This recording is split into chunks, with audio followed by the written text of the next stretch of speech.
समझना मुश्किल है लोगों को कि किसको कितना चाहते हैं, पर दिख तो जाता होगा उन्हें भी जो काम करके दिखाते हैं। ज्यादा तारीफ पसंद तो नहीं करती, पति के साथ बेशक हूँ चलती।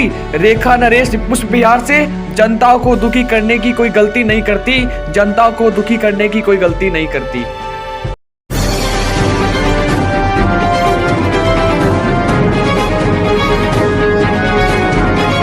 जय हिंद। आप सभी देशवासियों को यूटी हिंदुस्तान की तरफ से अंजन सिंह राजपूत का नमस्कार।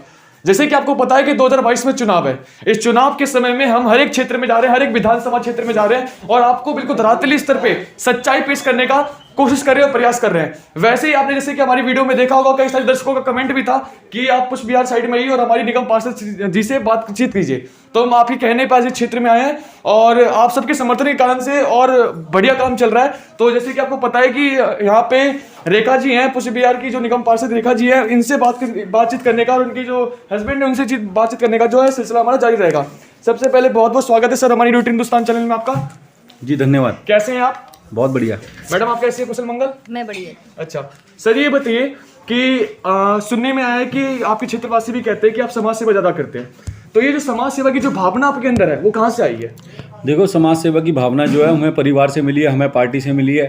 तो ये भावना उसी तरीके से आई है और स्वयं हम अपना आरएसएस से मिली है। मैं स्वयंसेवक भी रहा हूँ। अच्छा, कितने वर्ष रहे हैं? रहा हूँ, नहीं हूँ, अभी भी हैं? हाँ। अच्छा, कब से आरएसएस से जुड़े हुए हैं? मैं 1998 से 97 से जुड़ा हुआ हूँ। मैं जब 17-18 साल का था तब मैंने अपना शाखा में जाना शुरू कर दिया था और अपना ध्वज प्रणाम मेरा तभी हुआ था। अच्छा अच्छा सर, ये बताइए कि कुछ क्षेत्रवासी कहते हैं, लोगों का कहना होता है कि जो निगम पार्षद होते हैं वो 5 साल का उनका कार्यकाल होता है, लेकिन 4 साल 6 महीने तक वो सोए रहते हैं कुंभकर्ण की भांति। जब 6 महीने नजदीक आता है तो वो क्षेत्रों में आते हैं और जनता की समस्या सुनते हैं और उस पर कार्रवाई करते हैं। मतलब 4 साल 6 महीने सोए रहते हैं और 6 महीने में काम करते हैं। तो ऐसे जो निगम पार्षद और ऐसे भ्रष्ट निगम पार्षदों का क्या कहना है? देखिए, निगम पार्षदों के बारे में तो मैं क्या बताऊं, लेकिन हाँ, आम आदमी पार्टी के जो निगम पार्षद है वो जरूर भ्रष्ट हैं। वही ऐसे व्यक्ति हैं जो मेरे ख्याल से 5 सालों के अंदर 6 महीने, अब जो चुनाव आ रहा है तो विधायक भी दिखना शुरू हो जाएंगे और जो आम आदमी पार्टी के पार्षद है वो भी दिखना शुरू हो जाएंगे। और रही बात भाजपा के पार्षदों की और जो हमारी निगम पार्षद श्रीमती रेखा सांकला जी की, आप हमारे वार्ड में जाकर आप पूछ सकते हैं कि हमने डे 1 से, जिस दिन से चुनाव जीता उसी दिन से हमारी निगम पार्षद श्रीमती रेखा सांकला जी और मैं मंडल अध्यक्ष भाजपा होने के नाते मैंने भी लोगों की सेवा की है और मतलब डे 1 से हमने अपने क्षेत्र में काम किया है, चाहे वो किसी भी प्रकार का काम हो जो एमसीडी के अधीन आने वाले काम है। निगम पार्षद कोरोना के समय, कोरोना तो आपको पता है कि कोरोना एक ऐसी महामारी जिससे पूरा विश्व एक कठोर परिस्थिति से गुजर रहा है, तो इसके संबंध में आपने कोरोना के समय में अपने क्षेत्र के लिए कौन कौन सा कार्य किया है? हमने कोरोना के समय, भैया देखिए, हमने अपने कोरोना टाइम में 2 महीने कंटिन्यू किचन चलाई थी, जो कि हमने खाना बना करके बांटा था लोगों को। जी जी। और उसमें खुद मैंने स्वयं ने खाना बनाया था और अच्छा। मेरे साथ इतनी महिलाएं थी कि वो सब मिलकर के हम लोग खाना बनाते थे और मेरी बहुत बड़ी टीम है। अच्छा। जिन्होंने घर घर जा करके खाना घर घर पहुँचाया है लोगों तक। अच्छा। और हमने कच्चा राशन भी बांटा। हमने हर एक अपना ब्लॉक सैनिटाइज किया खुद, घर जा करके। आप ये मेरे ब्लॉक में जा करके, मेरे एरिया में जा करके पूछ सकते हैं। हमने एक घर सैनिटाइज किया खुद जा करके।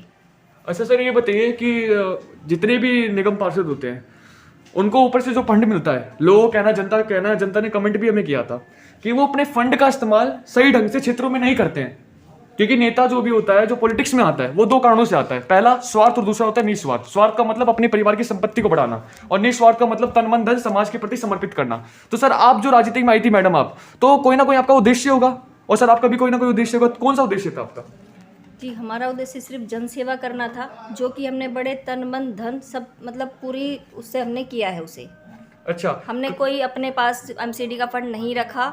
हमने जितना हमें फंड मिला और उससे बढ़कर ही अपनी जेब से लगाया है जनता की सेवा के लिए। अच्छा, ये बताइए मैम कि कभी कभार तो ऐसा होता होगा कि मतलब कुछ भी विपक्ष पार्टी भी कहते हैं कि तो महिला ये क्या कार्य करेंगी, लेकिन आपके पतिदेव आपके साथ रहते हो या हमेशा आपके मतलब परछाई के रूप में वो कार्य करवाते हैं आपके साथ, तो इस पर क्या कहना है आपका? देखिए, मेरे हस्बैंड हैं और मंडल अध्यक्ष भी इसी वार्ड से ही है। हम दोनों ने मिल करके बहुत काम किए हैं अपने वार्ड में और मतलब हमेशा हम दोनों एक दूसरे की परछाई बन के साथ चले हैं। अच्छा। और हम अपने मुँह से तो क्या कहेंगे, आप जाकर के हमारे एरिया में हमारे लिए पूछ सकते हैं हमारी छवि किस प्रकार की है। सर ये बताइए कि अभी तक क्षेत्र विकास में आपने अपने क्षेत्र में 2022 में चुनाव है, किस आधार पे आप जनता के पास जाइएगा और कहिएगा कि हमने आपके लिए इतना किया, जनता आपको वोट देगी? कौन कौन से काम अपने क्षेत्र में करवा दिए? देखिए मैं आपको बताऊं, हमने अपने क्षेत्र के जो अपने क्षेत्र में हमने काम कराए, हमने पार्कों का डेवलपमेंट किया है, हमने पुशबैर के अंदर इंटरलॉकिंग टाइल्स लगवाई, नई लाइट्स लगवाई हैं, करीब 1000 से ऊपर हमने नई लाइट्स लगवाई हैं और रोड बनवाए हैं कई जगह। तो क्षेत्र में हमने काम किया है, बहुत सारे काम किए हमने हमारे आने के बाद में हमने टिप्पर्स चलाए, एमसीडी द्वारा जो टिप्पर्स आते हैं उनकी संख्या बढ़ाई है। घर घर से कूड़ा लेने के लिए हमने अपने एक संस्था के द्वारा हमने मतलब अपना स्टार्ट किया है कि घर घर से गीला कूड़ा और सूखा कूड़ा, जो मोदी जी की स्वच्छ भारत अभियान के तहत और स्वच्छ भारत को लेकर जो हमने हमारा मोदी जी का सपना है उसको हम आगे बढ़ाते हुए हमने घर घर से गीला कूड़ा और सूखा कूड़ा, अपने कूड़े का निदान हमने अपने वार्ड में करने के लिए एक प्लांट लगवाया है सेक्टर 3 के अंदर, कि हमारे वार्ड का जो कूड़ा है धीरे धीरे लोगों को आदत पड़ जाए कि सूखा कूड़ा और गीला कूड़ा अलग अलग करके दें और वो प्लांट में जाकर जो गीला कूड़ा उससे खाद बन जाए और जो सूखा कूड़ा है जो यहाँ पे कोई रैपर्स होते हैं, पॉलीथीन होती है, तो उसको रिसाइकलिंग के लिए भेज दें, जिनसे वो अन्य चीज़ें बन सकती हैं। और कपड़ा है तो कपड़े की आपने देखा होगा रिसाइकलिंग करके हम कोई दरी बना सकते हैं या कपड़े को और भी कामों में ले सकते हैं। तो इस प्रकार का हमने प्लांट लगाया। उसके अलावा हमने 3-4 स्वच्छ भारत के उसमें हमने जो वार्ड को साफ सुथरा बनाने के लिए हमने 2 से 3 ढलाव हमने बंद भी किए हैं। अच्छा। ढलाव हमारे यहाँ बहुत सारे हैं, कूड़ा आता है अभी भी आता है, लेकिन वो क्या है कि बहुत मतलब धीरे धीरे चीज़ें ठीक होती है, लोगों को जो हैबिट पड़ने लगेगी। फिर भी हमने अपने कार्यकाल में 3 ढलाव बंद कराए और 3 ढलाव बंद कराने के एक हमने सेल्फी पॉइंट भी बड़ा सुंदर बनाया है। अच्छा। जो हमारा आरपीएस नाले रोड पे है, वहाँ कभी कूड़े का बहुत जबरदस्त तरीके से ढेर रहता था, मतलब रोड पे कूड़ा ही कूड़ा होता था, वो हमने साफ कराकर वहाँ पर अब सुंदर सेल्फी पॉइंट बनाया है और उस पर लिखा हुआ है लव मदनगिरी। आप जाकर देखना भी उसको, और लोग वहाँ आकर सेल्फी भी लेते हैं और लोग बहुत प्रशंसा करते हैं कि ये काम पहली बार हुआ है। एक्चुअली क्या है कि हम किसी भी क्षेत्र में जाते हैं, किसी भी निगम पार्षद से इंटरव्यू लेते हैं, तो सबसे पहले वहाँ की जनता से हम बातचीत करते हैं, थोड़ा सा ग्राउंड रिपोर्ट तैयार करते हैं। तो यहाँ की जनता कह रही है कि काम तो सब सही चल रहा है, लेकिन जो एक समस्या है वो जल के भराव की समस्या है, सड़क की समस्या, और कहीं ना कहीं जो पार्क का जो गेट है वो अभी तक बना नहीं है, लगा नहीं है। तो इस पर क्या कहना है आपका? अब कौन से पार्क का गेट है मुझे तो पता नहीं, लेकिन हमारे तो तकरीबन पार्कों के गेट सबके लगे हुए हैं। आप जाकर देखेंगे तो कोई एक आध, कोई मेरे को लगता नहीं, मेरी नॉलेज में आज भी मेरी नॉलेज में है कि शायद ही किसी पार्क में हमारे पार्क के अंदर कोई गेट, पार्क का कोई गेट ना लगाओ। सभी पार्कों में गेट लगे हुए हैं तकरीबन, और सभी पार्कों को हमने डेवलप करने की कोशिश की, सबकी मेरे को फोटो भी है। लेकिन क्या है कि कुछ पार्कों में पानी ना होने के कारण उनकी हालत फिर से खराब हो गई है। उनमें पानी की व्यवस्था करी जा रही है। चुनाव से पहले हम वहाँ पर नाले से पानी लाकर वहाँ पर भी सिंचाई का काम शुरू कर देंगे। और आपको बता दूं कि हमने नाले से पानी ले लेके कई पार्कों में पार्क को सुंदर बनाया है। ऐसे उदाहरण के तौर पे आप अम्बेडकर पार्क ले सकते हो, एस सेकंड का पार्क, जी सेकंड पार्क, आई सेकंड, आप पार्क में जा सकते हो। वहाँ पेड़ पौधे लगा के हमने पार्क की पहले की हालत थी और आज की हालत है, आप जाकर देख सकते हो। 2017 में जो इलेक्शन चल रहा था, तो उस समय में कितने वोटों के माध्यम से आप विजयी हुई थी? कितने वोटों से विजयी हुए थे आप? 1900 वोटों से 2000 वोटों से विजय हुए थे। 2000 वोटों से विजयी हुए थे।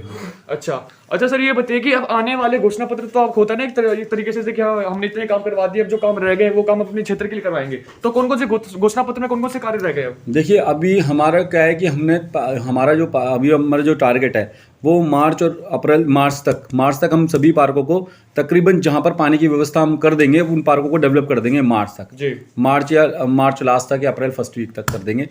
तो उस पर हमारा कार्य चालू है। और जो मतलब कई जगह रोड बनने थे पुष्पविहार में, तो वो रोड का हमने कर दिया है। और अन्य काम, बहुत सारे काम जो लोगों के रह गए हैं, हमारे पास रिक्वायरमेंट आती है लोगों की कि भाई ये काम कराने, लेकिन क्या होता है कि फंड की एक व्यवस्था लिमिटेड व्यवस्था है फंड की पार्षद के पास में। ये विधायक के पास में मतलब अनलिमिटेड फंड होता है, 20 करोड़ रुपए का फंड होता है। उसके अलावा भी वो इधर उधर से कहीं ना कहीं से अपने डिपार्टमेंट से फंड ला सकता है। लेकिन पार्षद के पास सिर्फ और सिर्फ एमसीडी होती है, और एमसीडी का भी एक लिमिटेड बजट है। और वो लिमिटेड बजट में भी आपको बता दूं कि केजरीवाल सरकार जब से आई है उसने एमसीडी का भट्टा बैठा दिया है। आपको बता दूं 13,000 करोड़ रुपए एमसीडी का रोक के केजरीवाल सरकार बैठी है, जिससे कि हमारे एमसीडी के विकास कार्य रुके।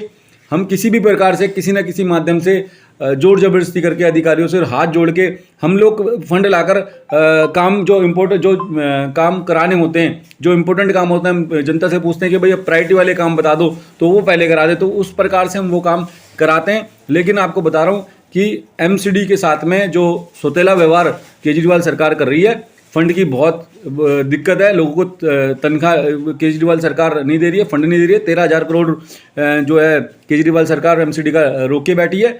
और मैं आपके चैनल के माध्यम से कहूँगा कि केजरीवाल सरकार को ऐसा नहीं करना चाहिए। पीछे कांग्रेस सरकार थी एक, जी उसके टाइम में कभी एमसीडी को इतनी परेशानी नहीं होती थी, लेकिन केजरीवाल इतना धूर्त नेता है कि वो ओछी राजनीति कर रहा है कि अगर एमसीडी को फंड मिल गया तो पार्षद काम करेंगे तो केजरीवाल आ नहीं पाएगा एमसीडी में।